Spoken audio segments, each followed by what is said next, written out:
Hello, this is Tim Nichols.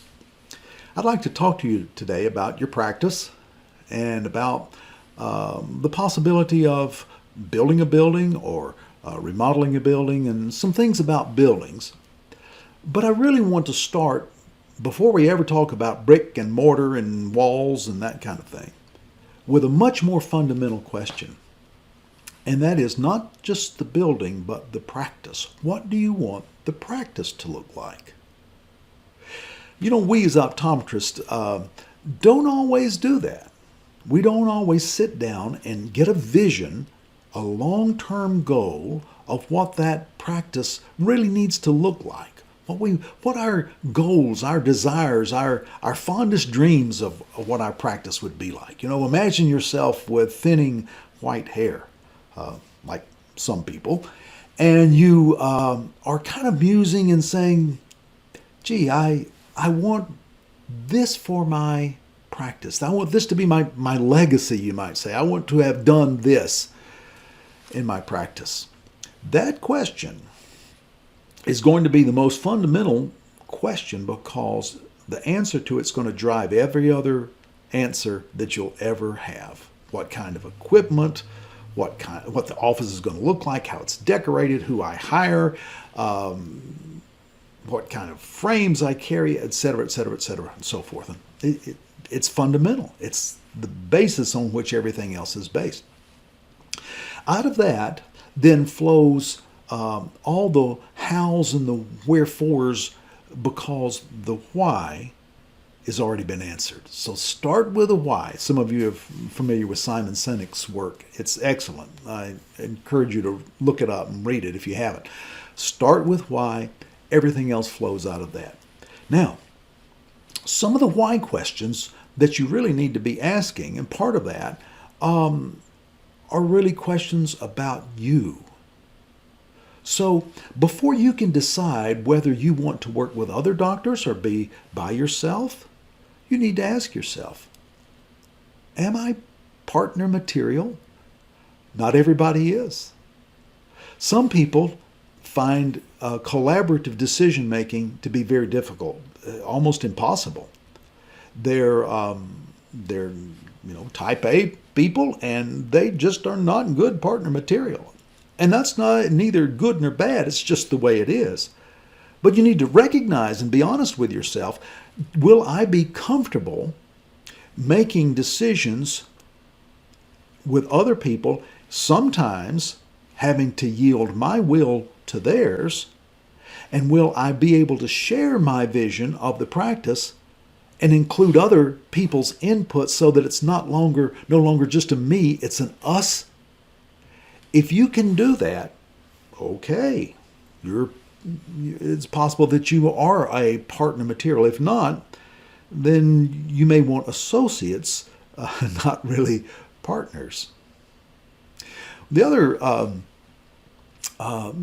thing to really think about is, the style, management style, and so forth, and collaboration and so forth. But if you are desiring to be a multi-location place, a multi-location doctor, which is going to involve, again, managing more and being involved in more things. For some people, that's a big turn on. For others, it's not what they're interested in at all.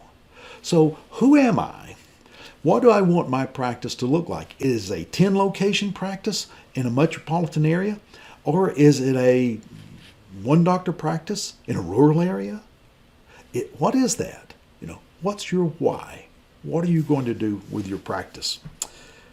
The other thing I think you really need to think about is, and it's kind of part B of that first question, is what does an efficient patient experience look like? Now, I'm using the word efficient because I think our consumer mentality may have shifted some, and we doctors are being left behind. For a long time, we thought that what really patients valued was a lot of doctor face time. They wanted that doctor in the room with them. They wanted that doctor to give them all the time that they needed. And for us, as doctors, we thought, well, that means I can't delegate tasks to my technicians. I can't really shift any of that exam process off to anybody else. I have to be doing it all myself or my patient will feel devalued. That's not what patients are thinking. What patients are thinking is that they want your attention, not necessarily just your presence. Because if you're in the room collecting data, holding an occluder or whatever, running an autorefractor, doing tonometry, maybe even doing a refraction. If that's all you're doing and you're not present with them, that's not FaceTime. If you're in the room with them and you're typing on the computer and trying to get that chart to be correct, which is important, but you're not engaged with the patient, that's not quality time. But if you're sitting with them knee to knee, eye to eye, face to face, and you're saying, this is what we found about your eyes today. This is what I think would be best for you based on your circumstances. That's quality time.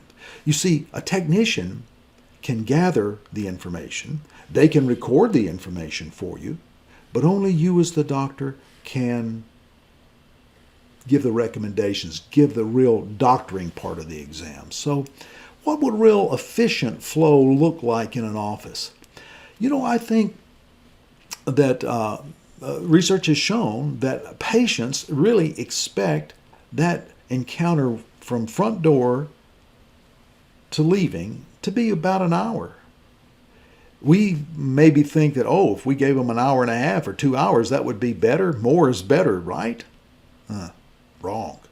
An hour is what they're expecting. Give it to them. Give it high quality. Now, if you do that, how many patients could you see on a day's basis? If you're seeing 20 and you're doing part of that business that you don't really need to do now, would efficiency allow you to see 30, 35, 40? I think so.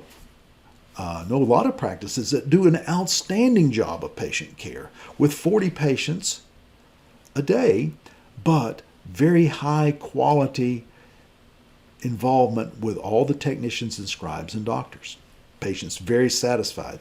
I know this one practice that has over 300 five-star Google reviews, and they're seeing 40 patients a day on a regular basis. One doctor. So, efficiency. So, start with your why. Now, let's start to ask some questions about the building.